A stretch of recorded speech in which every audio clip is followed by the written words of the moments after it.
welcome to Easy Eats. My name is Chef Yves Dechaine, and today we're in the Greener Villages Learning Kitchen with Ben Ford, Creative Director of Salt Productions. Welcome, Ben. Thank you for having me. This is super exciting. Right on. So today we'll be making spätzle, but before we get to that, tell us a little bit about Salt and what you guys do. So I run Salt Productions. It's a kind of a one-man band of a production company. So I go out to different car shows. I interview the organizers, the vendors, patrons that are there, and I put those all together. And of course I get B-roll, and I put all those together into a TV episode.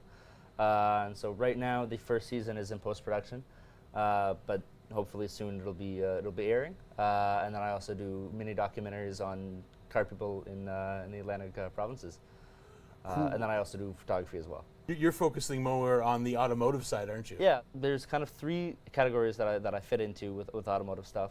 First is pictures, second is video, and then third is documentary and interviews and stuff like that. So for pictures, there's a lot of people that actually do a lot of automotive work in the communities. A couple younger ones are Up West Media over in PEI. There's a 15-year-old, so Up West is 17. There's a 15-year-old. His name is Jack. He's over in Pictou County. Okay. There's there's a bunch of people, a bunch of younger people that are into it. That I've been very excited to get to know and to kind of take under my wing. Where my niche is automotive interviews. Okay. So what I do is I'll sit a person down, and I'll ask them how they got into cars, what their first memories of cars were, if they like the car that they're building now, because everyone has a project. So if they like the car they're building now, how that kind of came to fruition, why they picked that car and not another car, why they love that car, and sort of like little things where if you were somebody that had no idea about cars and you watched a video like that, you'd understand why that car is such a special thing for them. Are you a car guy who decided to document that? No. Or are you a filmmaker who said, here's a really cool niche that I can get myself into? So it started out, my friend Parker Barrio, who is not as much of a photographer now. He's more of a shop owner. He owns Clueless Clothing down in Moncton, which is a really cool brand, based on a lot of vintage stuff, because that's what he grew up with. He always grew up in cars. His dad took him to a bunch of car shows and stuff. So he would take me out to, I think I went to my first car show. There was about 150 cars in the parking lot, and I was like, okay, this is something I can maybe get behind. And then we had an opportunity to shoot 3 supercars. We woke up at 5:30 a.m. on a Thursday morning. Went to Shediac, shot these 3 supercars in front of the lighthouse. Fun. And we were like, okay, this is pretty cool. And then the day later, I posted a photo, and from that moment on, I was an automotive photographer. So it was pretty much overnight, and then I've been that way ever since. Right on. So did you take any schooling? Are you currently in school doing this? So I was previously completely self-taught, and I have been up until about halfway through last year. And then right now I go through the journalism program at St. Thomas. So it's nice because my stuff is so developed that I can kind of take it, and I'm working with a prof right now, Jocelyn Heenan, on my latest documentary. It's for her class, but it'll also go up on my YouTube. And so I'll post that, and she's helping me kind of figure out, okay, this can go, this can stay, and all the elements that I need to kind of flesh out. As I'm getting bigger, I can kind of lean on these people, which is a really great thing to do. That's kind of the way I came into the industry as well. I mean, no real formal training, and then I started working, and then I had so many questions, and a lot of chefs were just like, "That's just the way it's done." Yeah. So I decided I need to go to school because I need to know why it's done that way. It seems like you kind of followed that similar path. Mm-hmm. Yeah. Any new and exciting things that you've got on the go? You were talking about that documentary. Let's talk a little bit about that. So I have a specific YouTube structure that I follow. I release a documentary every month. Okay. So and I work full time and I'm in school full time. So it is a little bit. But so I released one yesterday, and then I'm working on another one, two actually. One for December 1st, and the second one is a little bit bigger. It'll be coming out whenever I finish it, probably within the next month or so. So those documentaries, you said you released one yesterday. Where can we find those? Where can we see them? So those are on my YouTube channel, just Ben Ford. You can find them there. I release one every month, and that's that. What kind of interest do you see with those car documentaries? I know that my father-in-law and my father are in the automotive industry, my father being a mechanic and my father-in-law being a body man, so I've seen a lot of classic cars roll through, but I guess, are you aiming to those guys, or are you aiming more to more of a younger audience? I aim to both of those audiences. Okay. So car documentary stuff is stuff that's, it's a niche that's really unfilled in Atlantic Canada, and kind of a lot of all over the world. So that's what I try and appeal to the general public. So people that may not know cars at all, or people that are really into cars. So I try and meld those two perspectives together, and kind of my frame of reference is always my parents, and my parents have no idea what cars are, no idea what cars are cool and what cars are not cool. So if I show them a video and they like it, they're engaged with it the whole way through, which is they're usually about 6 to 8 minutes. If they're engaged the whole way through, then I know I'll have made a good video. Awesome. Let's talk about your production company, Salt. How did you come up with the name? You would think that salt and cars don't go together, right? There's a shack right next to my house called, and on the side it said Salt Life Shack. 14. I was like, that's cool. That's a cool name. Decided to call my Instagram Salt Life, and I had switched it from my personal to my photography account, which isn't really a great business practice, as I soon later came to find out. So I went through, did that for about a year and a half. Realized I wasn't getting engagement, so I started a new one. But I wanted to keep the old moniker, so I named myself Salt with 2 A's, which is it's a little finicky. It's a little out there, but I decided, okay, well, people know me as Salt Life. I'll keep the salt.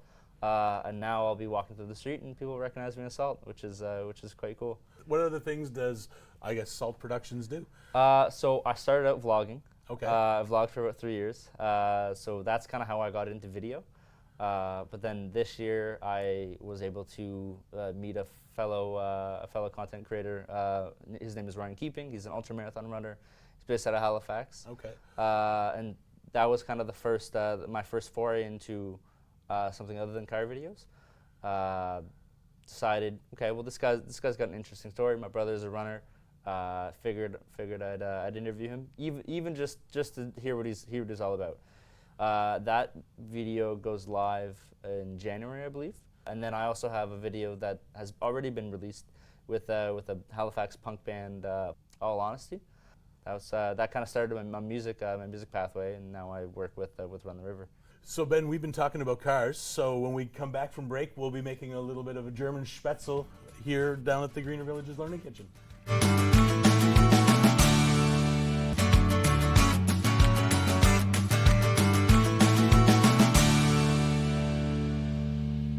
Welcome back to Easy Eats. Again, I've got Ben Ford from Salt Production, their creative director, and we're going to be making some Spätzle. So Spätzle is basically just a German dumpling that goes great with any kind of German fare, especially when you're thinking about schnitzel or anything like that. It's those noodles. I grew up on schnitzel. Oh, did you? It's those noodles that you see on the side. So there's different ways of preparing them, and I'm going to show you really an easy, simple way to make it. All right, I'm excited. Right on. So we're going to take 2 cups of flour. Yep. And now, this flour, is this normal bread flour, or is it 00? It's just all-purpose flour. Okay. I mean, we don't have to. I mean, we could use a harder flour because you want those chewiness. But I mean, but all-purpose flour. All-purpose flour is exactly what it is. Perfect. It's just it's all-purpose. So what we're going to do to that is we're going to add 2 teaspoons of salt. And like your page says, you need a little bit of salt in life, and it's true because salt adds flavor. If you've ever baked anything or cooked anything without any salt, it's just flat. It's a little bland. Exactly. Yeah. So we're going to mix that up together just like that. Right. And then we're going to create a little well. And then to that, I'm just going to add a 1.5 cups of milk. All right. You can also use water if you're kind of looking to be on a budget, but we're trying to build this up and make it a little bit more decadent. And then we're going to add 4 eggs to that as well. All right. Just gonna Yeah, now those eggs, those just like the gnocchi was last week, those eggs are the binder. That's exactly it. So when you talk about gnocchi, that's right. The potato is what binds it together and keeps it together, but egg is what it's going to do. Yeah. So a traditional pasta would just be salt, flour, eggs, and then you would knead it together. This is going to be more of a doughy batter is what we're looking for. So we're just going to mix that up. And then before I do that, I'm just going to add just a dash of nutmeg. Okay. Just like that. So that's something that I've never seen before. That nutmeg, what does that do to the flavor? It's just going to add that extra little hint of flavor. Nutmeg a little goes a long way, and you'll see a lot of French cooking, a lot of European cooking. It's that nutmeg. It just kind of accentuates and it brings it up. It really, back in the day, when things used to go off because there was no refrigeration, things like nutmeg would hide the really things going off a little bit, right? So we're just going to mix this up here with a fork, and you're looking for a thicker batter, right? Okay. So it's, I always say it's like a cake batter, but just a hair thicker. So, or a batter that you would make, say, banana bread or anything like that. Yeah, that's what I was thinking it looks like. So I find that a little wet, so I'm just going to add probably another quarter cup of flour, and you kind of just adjust that. It's more of a feel that we're looking for. Yeah. So. And we're making these dumplings. There we go. There we are. That's good. There we are. And these dumplings are made a little bit different. So what we're going to do is, I don't have a Spätzle maker, and a lot of people don't have a Spätzle maker. So all I'm going to do is I'm just going to use a perforated pizza pan. Okay. Or if you have like a colander or anything like that has bigger holes. I find that some colanders have tiny holes, and you can't get the Spätzle or the dough through it enough. So all I do is I just grab that and I pop that right over top. Okay. Just like this, and then, that's perfect. Really interesting. That's an interesting method. It is, and then all we're going to do now is I'm just going to ladle on there, and I'm going to pass you the bench scraper. Yeah. Now that bench scraper, I'm just pushing everything through. It's exactly what you're doing. You're just going to go like this, and while you're doing that, what it's doing is it's dropping those into a small dumpling or a noodle form. So you can go out and you can go and buy an expensive Spätzle maker, which is great because then you'll get more of an authentic kind of long stringy. But when you're doing it at home, you use what you have at home. Yeah. So. Well, so I'm a line cook not by trade, but just because to pay bills. Pay the bills, and I started rewatching The Bear.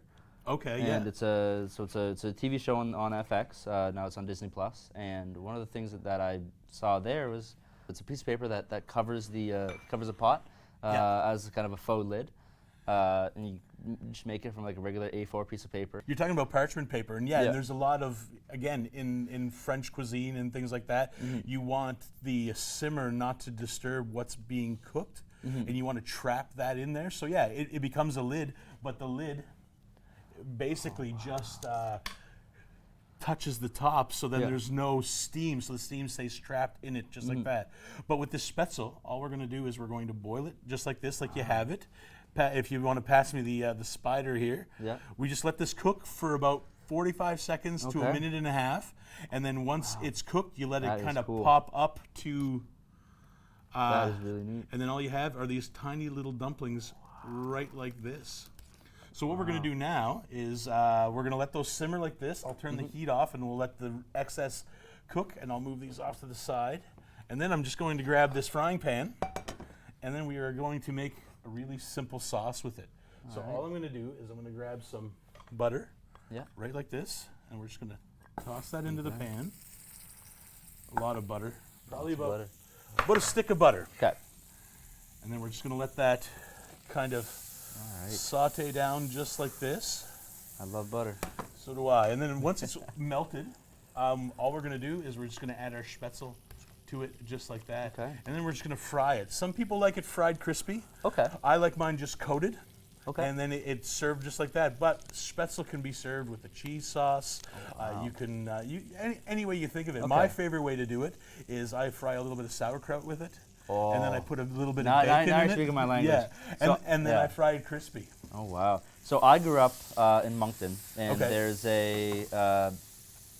there's a market. So Moncton Market, there's Yep. a Kurt sausage right outside right outside one of the main entrances, and they serve schnitzels in a pot for $5.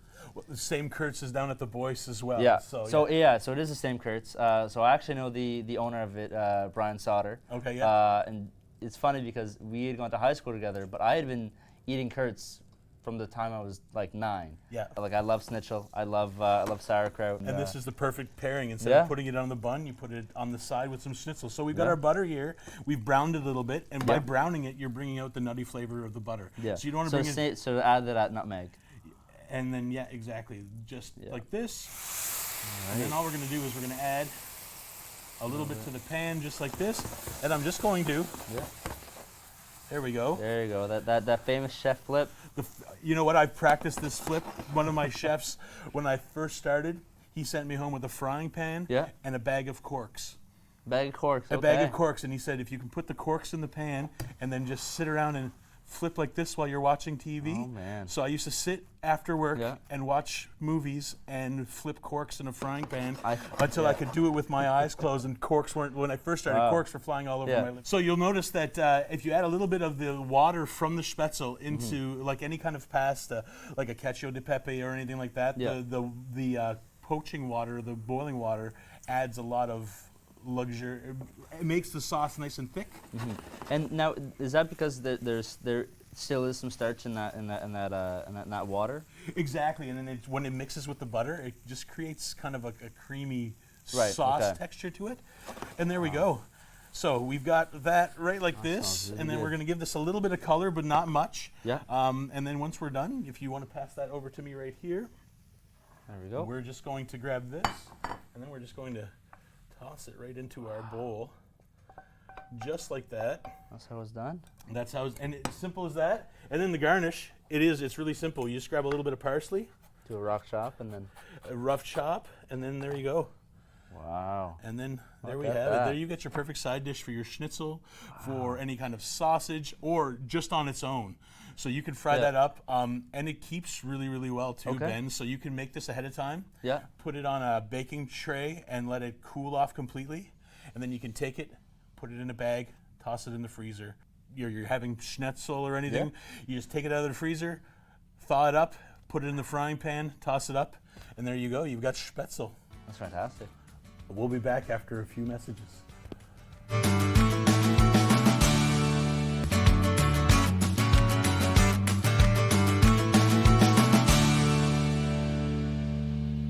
Welcome back to Easy Eats. Again, my name is Chef Yves Dechaine, and we're in the Greener Villages Learning Kitchen with Ben Ford, Creative Director of Salt Productions. We've made our spätzle. It Smells really good. It really, and we've got this beautiful, like I said, it's a beautiful side dish that'll accompany almost anything. And I mean, it's a good thing to have in your back pocket because I mean, you get tired of eating potatoes and rice and macaroni. It's a much different pasta than I'm used to. I think the only other thing I've made is hand cut tagliatelle. We've made it with a butter sauce now. Yeah. So tell me a little bit about the other sauces that you can make with this, because I know it's kind of versatile. You can serve it with like a cheese sauce. So if you've got a cheese sauce that you like, or if you're craving, say, a mac and cheese, you can definitely have a nice vibe with that. Just a really nice cheddar cheese sauce. The way I like to serve it is just with a nice Jaeger sauce, which is Hunter sauce in German. Yeah. And it's basically just it's a gravy. So this is really nice. You fry it up, and like I said, I like mine fried crispy. So get a lot of color and then get a lot of chew into it. Yeah. And then just to soften it up, I'll ladle the regular old gravy over top of it. And it works really, really well that way. If you want to have it with tomato sauce, there's nobody saying that you can't have it with tomato sauce. So there's really no wrong way to prepare this after you've made the No, dumplings. it's if you're looking at pure, authentic, traditional, then you're going to serve it fried on the side. It's going to be with the sauce that your schnitzel comes with, or that your brats come with. So what do you think? Wow. I'm a firm believer of the KISS method, right? And if those who don't know what KISS is keep it super simple. Yeah, I think that's a new favorite. So you'll notice that hint of nutmeg in there. That's what will make your spätzle go from a good Spätzle to a fantastic Spätzle. It's just that hint of nutmeg. Yeah, so that's kind of a trade secret right there. Not really a trade secret. But it's just one of those things that people omit because a lot of people like me. Well, they see that and they're like, oh, well, I don't need to add nutmeg. No, I don't have it, so I'm not going to add it. But nutmeg goes into a lot of different stuff, right? In all of your pies and a lot of your sweets, things like that. If you're into molasses bread and molasses cookies. So speaking about people not having stuff, so tell me a little bit about the Greener Village and their food bank and how that works. Well, we are the Greener Village, and I'm an umbrella off the entity of the Greener Village. We're in the Learning Kitchen. So here at the Greener Village, we really believe in giving people opportunity. We call it the hand up along with the hand out. So we've realized that people can get all this food, and it's great that we give them a basket of food once a month, but then we realize that a lot of people may not know what to do with that food. So that's where we come in, and we just kind of, where I come in, and I just show them easy, simple recipes. By doing this show today, by doing, I do a live every Wednesday on our Facebook page, and then we do offer different classes. So my newest project is I'm working with Soldier On. And we've got them coming in, and it's gentlemen and ladies that are easing out of the military, going into civilian life. So we're showing people, and the people with PTSD as well that are suffering. So sometimes you just need that guide or something to push you, or a framework. So we're giving them that advantage there as well. That's fantastic. It's a really neat thing to be able to offer such an important. Cooking is this thing that some people take for granted, and like yourself, there's recipes like this where you can just kind of soldier through this, no problem.